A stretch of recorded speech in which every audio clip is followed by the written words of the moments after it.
ഇന്ന് ശനിയാഴ്ച ഓഫീസ് ഉണ്ടായില്ല. സോ ഞാൻ വരുമ്പോൾ ജസ്റ്റ് അങ്കമാലി ടൗണിലോട്ടൊന്ന് ഇറങ്ങി. ഞാൻ ഒരു കട്ടൻ കാപ്പി വിത്തോട്ടും വൈഫിനൊരു ചാർജർ ഷേക്കും മേടിച്ച് കൊടുത്ത് നേരെ പോയത് ബീഫ് മേടിക്കാനാണ് കേട്ടോ. അപ്പോൾ ബീഫ് തീരാറായിരുന്നു. അവസാനത്തെ നമ്മളാണ് കേട്ടോ വാങ്ങിയത്.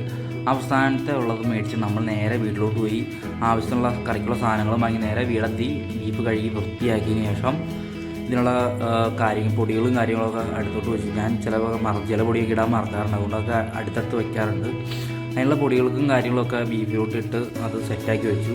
കുക്കറിലിട്ടോ അത് ആദ്യത്തെ ഇത് ചൂടാക്കി എടുക്കണേ. അപ്പോൾ കുറച്ച് കായങ്ങൾ ഇട്ടു, കാരണം കുറച്ചുള്ളതുകൊണ്ട് കായങ്ങൾ ഇട്ടു.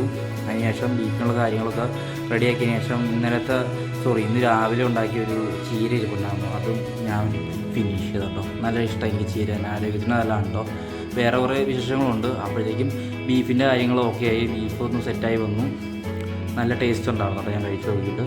അപ്പോൾ 100 ഗ്രാം റൈസും കുറച്ച് ബീഫും കുറച്ച് ചീരയും കുറച്ച് കടലയും അത് ഇന്നത്തെ ഊണ്. ബൈ, നാളെ കാണാം കേട്ടോ.